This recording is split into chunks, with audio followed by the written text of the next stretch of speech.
But the thing is any good pilot is going to make sure that they're maintaining their heading or checking in on it, right? They're not just going to set it and then leave it and walk away. Right. You need to be constantly monitoring to know that, am I heading in the right direction? Am I sliding backwards? No, it feels like it because I'm not getting progress though. I feel like oftentimes for the people that I'm working with when it comes to change, when they experience those plateaus, they will often misinterpret those plateaus to being, I'm sliding backwards. We all have those voices. At some point, we have to confront that inner voice in us and say, wait, I know you're there, but you're wrong. I can do this. Yeah.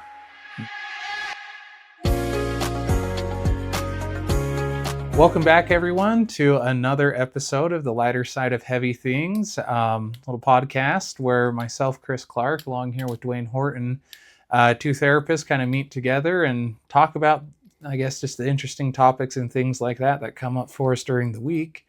And just, bringing up some of those things that we feel are kind of important, that stand out to us. Now, we've been working a little bit on this series so far about change as we're leading into the new year. Yeah. And we are kind of following up with this next part that we feel is pretty important when it comes to making change. Right. How probably the most important part of change. This is where people fail. Yes. Right. Yes. Because, everyone, we have good ideas, good intentions, all those sorts of things. But usually for most people, when it comes to making a change, there inevitably will be a point where they get stuck. Right. Well, growth sucks. Right. And so knowing what to do when we do have those moments where we get stuck or we feel like we're backsliding, it's important to understand or know what it is that we need to do in those moments. And,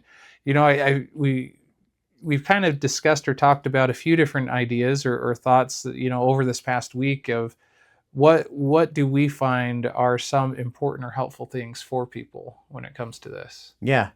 And, so last time we talked about kind of the preparation for change. Right? Yes. Really the last two, you need to have a vision. You got to kind of track it. You got to kind of know where you're headed. But at some point, you got to take action, right? Yeah.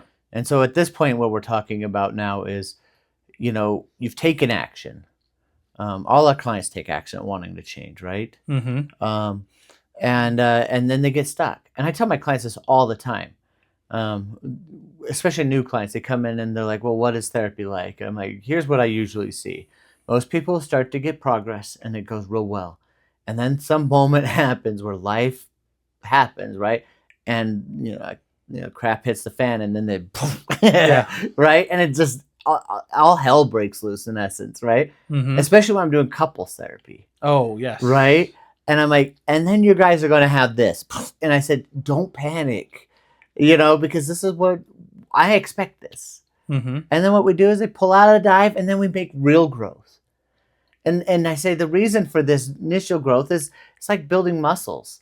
It's a neurological thing that when people start first lifting weights, they can quickly increase to a point and then it plateaus.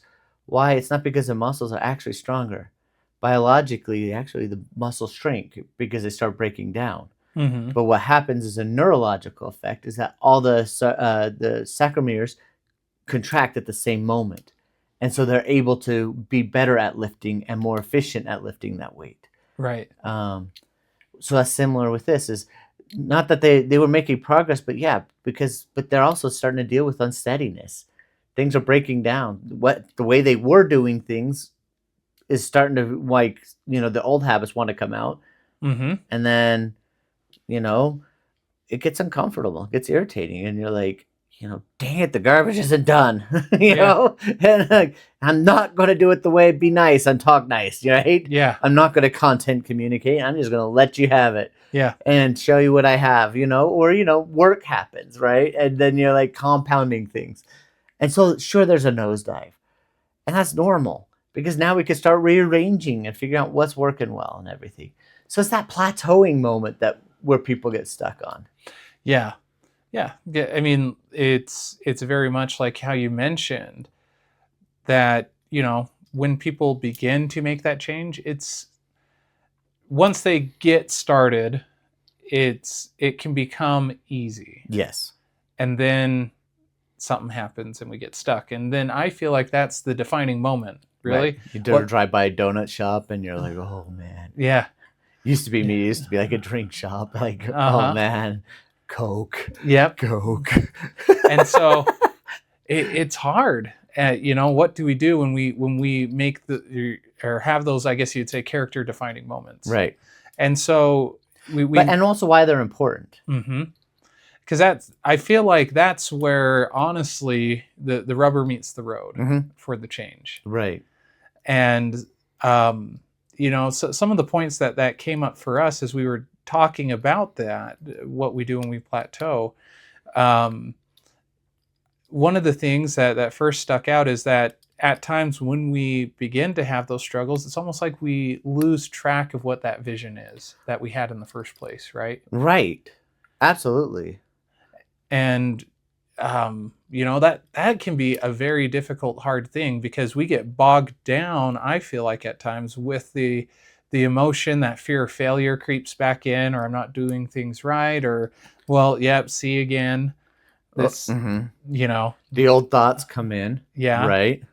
Right. And if we can reframe our train of thought or what's coming in during those moments to refocus on where are we going? Right. What are we trying to do? This is why I think writing down our vision is important at the beginning, is because writing it down and having a mental picture of it is very different than just casually saying, yeah, it would be nice if I had $1 million. But there's no plan to it. We're likely to wander in circles that way. Yeah. And keep coming back because it's the path of least resistance. Yeah. But revisiting that plan is a good thing. Sometimes when we plateau out kind of on that is like when we start to lose it, sometimes it's because maybe we started on that path. And everything was going well, but now we're at a fork in the road, right? An unforeseen fork. We could go right, which would lead to what we want, or left is similar to what we want, but maybe a better outcome. If we turn left, we're going to have to readapt. Yep. So maybe sometimes those are readapting moments.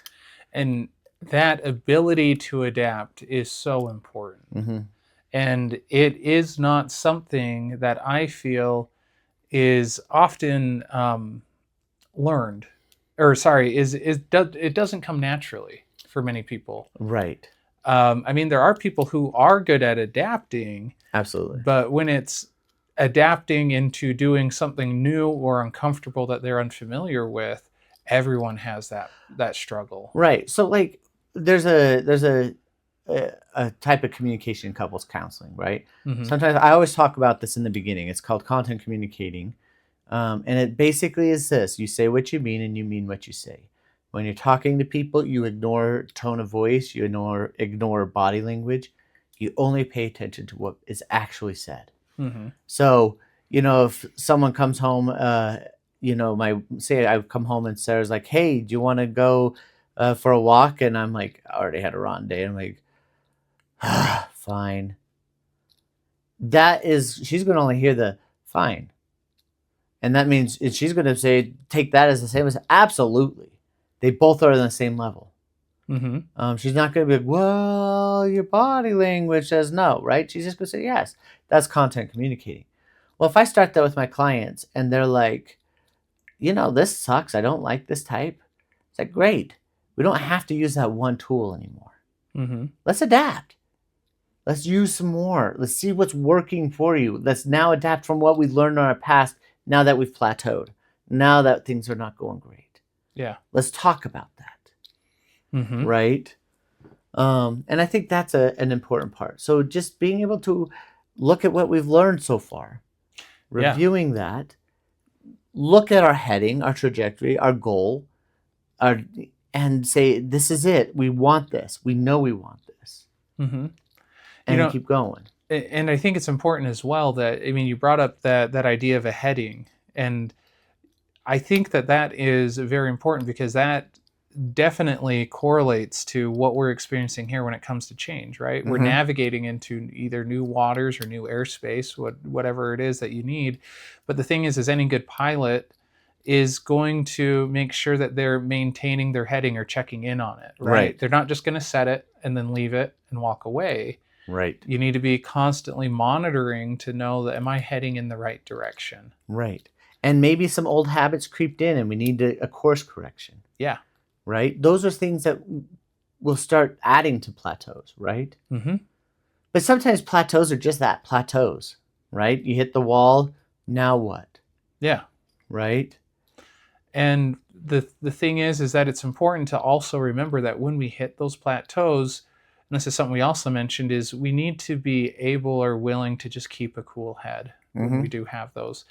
Because I feel like oftentimes for the people that I'm working with when it comes to change, when they experience those plateaus, they will often misinterpret those plateaus to being I'm sliding backwards. So you have to own that thought, right? Mm-hmm. Of one of those conversations we had a little bit ago. Yeah. Right? Am I sliding backwards? No, it feels like it because I'm not getting progress that I want. Yeah. Right? Uh-huh. And so we got to separate that. I'm still where I'm at. Yeah. And a helpful, I guess you would say, metaphor that I often use with my clients when we're talking about things is I discuss that when we are making these changes or going along our journey, we often like to assume that it's going to be very linear, right? Oh, A yeah. to B. But that's often not the case. I say, the idea of making this change, you're going on this journey is more of one of climbing a mountain peak. Mm-hmm. Right? You're going to have those moments where you're going up and up and we're feeling like we're going well, and then we get to the top of a plateau or a small peak, and then we realize, you know what, we're going to have to go down a little bit to cross this little valley or go to this other spot to continue my journey upwards. Right. But just because we're moving down in a certain area, it doesn't mean that we're regressing. It's not like we got to that point, looked up and said, well, never mind, and turned back. We're still moving forward. We're just moving in a different trajectory. Similar, like I love that analogy because it's similar to one that my dad was given when he had a open heart surgery. The nurses and surgeons said, I know you want your growth to go like this, your healing growth to go like that. That's unrealistic because the way the muscles grow. So he says, what's your growth? What we want is it to look like this. Mm-hmm. At the end, they said, and he says, the reason you need to know that it might go like this is because when you're down here below that line you want to be on, you got to be able to look down and say, oh, wait, here's my baseline where I started. I have made progress. Yeah. Today's just maybe muscles are, changing, adapting, healing. And it sucks. And you got to remember that it's a sucky moment, right? Mm-hmm. Embrace the suck. Yep. Right? Yep. But kind of on that plateau idea, though, sometimes plateaus are just plateaus, and we got to be like, yeah, maybe we're here, and maybe instead of like a 4-to-1 growth, right? Yeah. Maybe it's a 0.25 to 1, or it's maybe even really flat. But that's where endurance comes in. Yes. But that neurologically, that makes sense. The best change, the best growth in our brain, the most neurological development and kind of the plastic change that happens in our brain with all those neural pathways happens when we put concentrated effort in. Mm-hmm. That leads to the longest lasting change when we have to have that concentrated effort. And so having those periods of plateauing, we got to recognize, yeah, this is where, okay, I know my heading. Yes, I'm heading there, and I've checked it out. I maybe made some course corrections, but I'm plateaued. Okay, now what do I have left? I could give up, but look what I give up, or I could endure. And endurance sucks. There's a story that I heard. I told you a little bit about by a guy whose last name was Harvey. He found this gold mine in Colorado. And he went out there, he was prospecting, he found it, he covered it up, he ran home back into, I think it was like Maine area, it was East Coast. And he told everybody, his family, said, hey, look, let's get together money. buy equipment, and go and get this mine. It's awesome. And they're like, okay, let's do it. They got the gold mine, they started digging, and it was a great vein. And they paid back everything, and they were starting to make some profit, and then the vein went dry. Well, they kept digging and digging and digging, and it was remained dry. Well, Harvey got frustrated, Mm-hmm. and he said, "Okay, well, I'm going to sell this out. The families, everybody's given up hope," and they left. Right. Right. Um, so he went and sold everything to a pawn shop, basically. This is in the 1800s. So, and the guy said, "Okay," bought all the equipment. Excuse me. And then he went to that guy went and hired a geologist, and the geologist said, "Now you guys have the vein there. You just got to keep digging. You're about maybe 1 to 3 feet away from it." So the guy fired up the machine, started digging. Sure enough, about 3 feet down, found the vein, and it was one of the largest gold mine deposits found to that point. Um, and the Harveys, when you think about that, if they had just had the endurance of 3 feet, Uh-huh. they would have gotten everything they wanted, the gold. Yeah. But or they could have hired a professional Mm-hmm. to help them get that last 3 feet. And there's so many good lessons that you bring in with that, right? The idea of at times when we are making change, there can be compounding frustrations that Mm-hmm. happen. Because I'm sure that, it wasn't just they had a bad day and they were just like, well, forget this. Right. There were probably many different things that were compounding onto that eventually led to that frustrating or that explosion of the frustration of just I'm giving up, I'm walking away. They let their emotions get out of hand. They didn't own them, Mm-hmm. and they took over. Yeah. And then also that other important part that you mentioned of there's that sometimes we aren't able to do it ourselves, Mm-hmm. right? That maybe we need to get other people involved, other people that may know better than us, and that can be a really humbling moment to be able to actually look at yourself in the mirror and say, I might not have the best ideas, maybe I need someone else. Right. And being able to do that, I mean, if he would have taken that moment and been like, you know what, maybe I don't know where I should be digging or what's going on here, maybe I should ask someone who knows or have someone who can come and take a look, like how much of a difference that would have made. And how many of the other people's emotions would have helped settle? Yeah. Right. It's an unfortunate event, but he learned from it and he became stronger. But you're right. Like you broke that down more than I did, but I like that breakdown. But you're right. It's the idea that um, sometimes it's not. We don't have to have all the answers, and Mm-hmm. sometimes that leads to a plateau. I've never thought about it that way. Yeah. I could see that with my clients when they're trying to do it all on their own and they feel like it's all theirs. You're right. They often think it is their own. Mm-hmm. If they're having a bad day or if they don't know how to get help, I often been encouraging my clients, hey, who do you know that you could talk to? Yeah. Because that would bring hope Mm-hmm. and revive the system. Walking alone is hard, right? Yep. Let alone walking alone with the heavy load. Right. And it actually made me think of, the proverbial Rocky movies, Yeah. right? The classics. The classics, the ones I grew up on. Uh-huh. He always had those moments where he had to push harder, dig deeper. Yeah. Every athlete does that. Yeah. Every person has to do that, and we revere that growth. That used to be something celebrated in this country. Mm-hmm.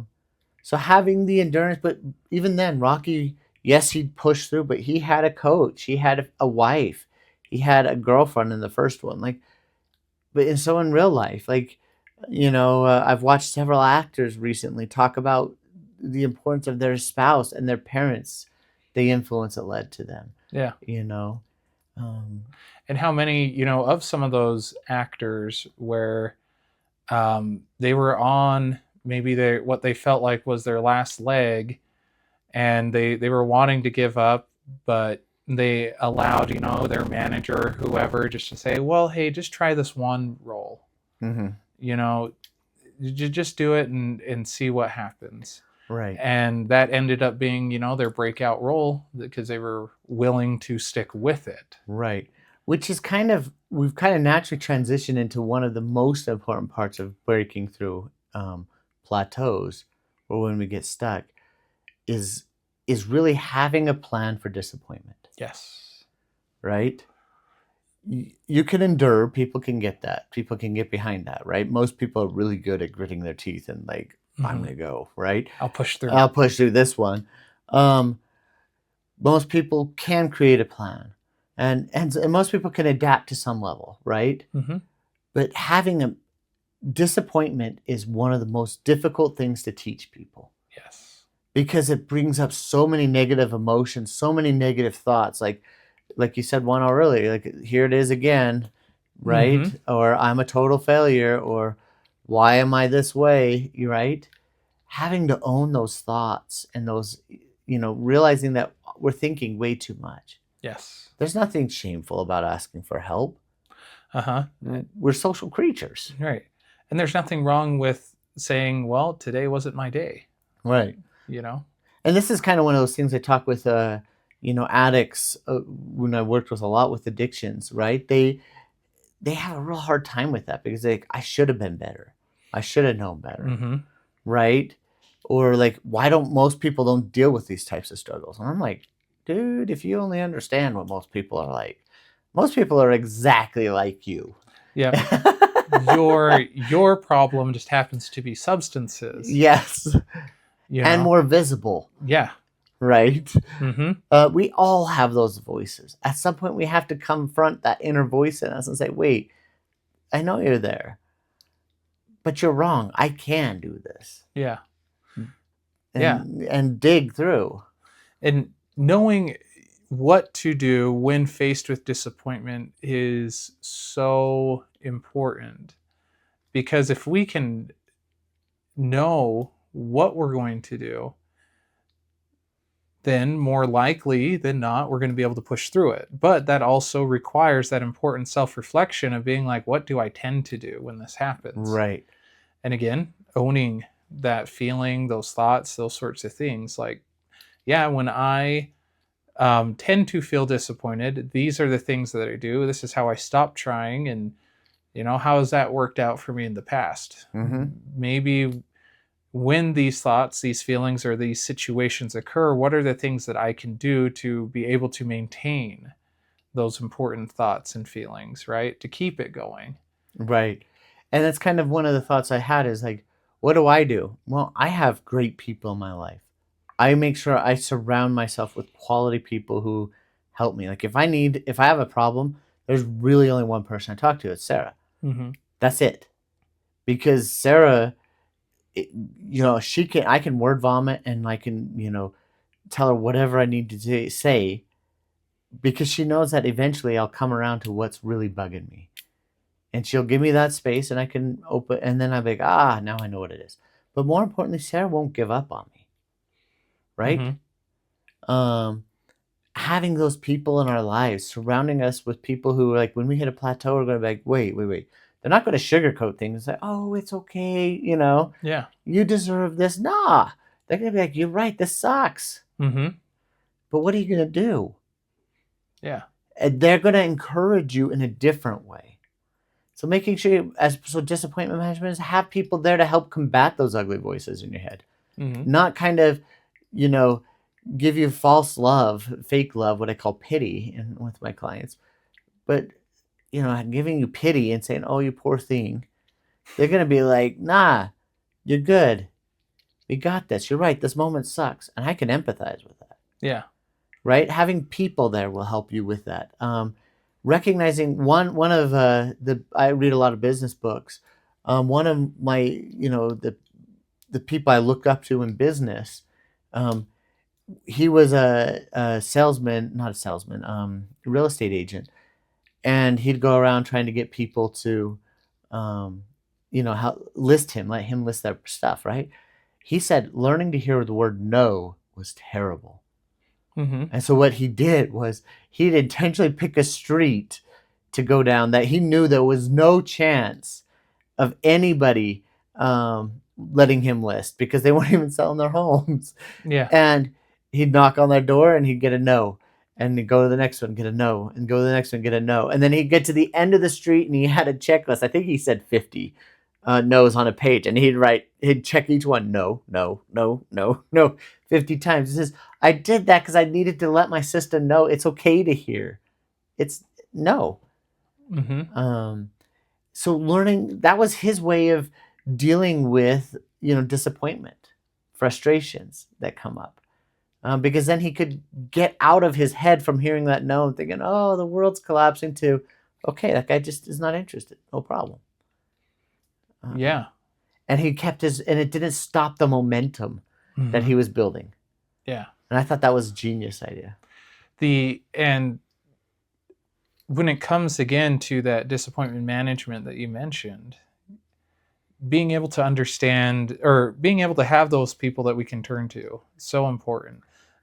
Being able to know what is difficult, because you bring up that important part. If we can understand, and again, it comes back to owning our own emotions, owning our thoughts, as to, what is the hardest thing for me to either hear, to recognize, whatever it might be. And if we can plan around that, again, coming back to the preparation phase, if I know that this is going to be the hardest thing that will lead to disappointment, then I can get ahead of it. Mm-hmm. I can know what I'm going to do. If you know, for example, that when you begin to feel disappointed, that you lose momentum and you're going to, you're going to go crawl in bed and then be on your phone, and you're going to waste a bunch of time and energy and all that sort of stuff. And then later you're going to wake up and you're going to be upset with yourself and just, oh, I'm doing it all over again. If you know that that's your pattern of how you're going to behave or act, well, if you start to feel that feeling, we feel the disappointment, I'm going to go crawl in bed. Oh, wait, nope. That's what I normally do. Okay, what can I do now? What can I do different? Maybe instead of me crawling in bed, I have that person I can go to. Or, you know what? I'm going to go make a meal that I really enjoy. Or I'm going to go work out. I'm going to go do something else rather than going back to this thing that's only going to feed the disappointment. Mm-hmm. And that's a great summary of it, is always knowing our goal in mind, right? Mm-hmm. Course correction. Sometimes we can plan ahead for how we're going to react. Sometimes we're adapting on the fly. It's like, oh, I never really knew that about me. Yeah. Sometimes those things are coming out. And that's part of why that dip is going down. Like, so that's what I can do. Mm-hmm. Sometimes I do it 20 times before I recognize it. I don't beat myself up for not recognizing on the first one instead of the 30th. I start to give myself grace to say, I finally get why I keep doing this. Now I can learn. Mm-hmm. And being compassionate towards self. I think we are way too hard on ourselves. Mm-hmm. This is contingency management like this is hard for everyone. Growth is hard. It never was easy. If it was easy, everybody would do it. But what we teach our clients is that they're better than that. Mm-hmm. But we don't say it in words. We give them the opportunity to discover it themselves. Yeah. And that's what makes them great. Mm-hmm. Because they dare to believe us. Like two random people, right? Right. So we appreciate everyone being here. We'll keep going on this. We hope everyone has a great day, a Merry Christmas. And, but also follow us. If you like this, follow us. This is good for us. Yeah. At least I enjoy these hours that we talk about this stuff. I love it. I like it too, because it really does help kind of bring, these different things that we see within, our practice right out and kind of helping remind ourselves of those things, that we see or that we need to continue to encourage with the people we work with. So follow us on Instagram, Facebook. YouTube. Yeah, like, share, please. And comment, and we'll be happy to address with different things. Yeah. Anyways, till next time. That's right. We'll see you guys later.